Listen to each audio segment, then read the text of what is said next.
Bonjour! Dans cette vidéo, tu vas pouvoir t'entraîner à construire un point à partir d'une égalité vectorielle.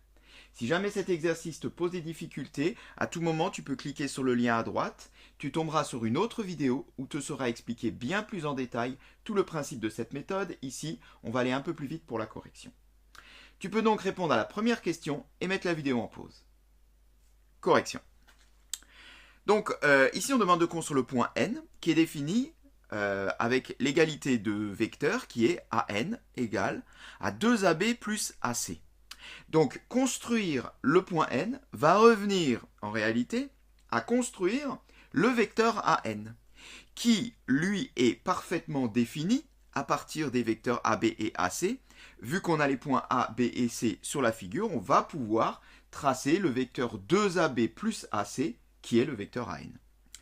Alors le vecteur AN a pour origine le point A, puisque A, N. Et pour extrémité, le point N. Donc ce qu'on va faire, c'est qu'on va construire bout à bout le vecteur 2AB plus AC. On aura ainsi AN et donc le point N. Et pour cela, eh bien, on va partir de l'origine du vecteur AN, c'est-à-dire A. Partons de A et commençons déjà par tracer 2AB, c'est-à-dire 2 fois le vecteur AB. Une fois, 2 fois. On a là déjà 2AB. Et on continue bout à bout toujours à tracer à l'extrémité de ce vecteur 2AB le vecteur AC. Je reporte donc le vecteur AC pour le mettre au bout de mon vecteur 2AB. Voilà. J'ai là donc 2AB plus AC qui est, en partant de l'origine pour aller jusqu'à l'extrémité, tout le vecteur AN comme indiqué dans l'égalité vectorielle. J'ai donc là mon vecteur AN, j'ai donc mon point N. Tu peux mettre la vidéo en pause et répondre à la deuxième question. Correction.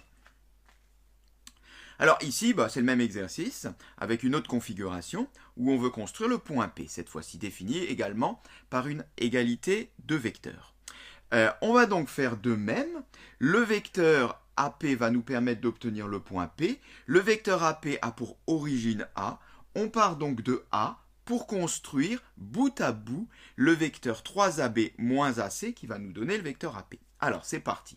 Je pars de A et je construis d'abord 3AB. Une fois, 2 fois, 3 fois AB. Et à ce vecteur 3AB, je vais enlever le vecteur AC. Ou autrement dit, eh bien, ajouter le vecteur CA. Car moins AC, eh bien, c'est pareil que CA. C'est exactement le même vecteur. Donc, à 3AB, eh bien, je reviens pour enlever donc le vecteur AC ou rajouter le vecteur CA. J'obtiens ainsi l'extrémité de mon vecteur 3AB moins AC, qui est l'extrémité de mon vecteur AP, et ainsi j'obtiens le point P. Voici, et cette séquence est terminée.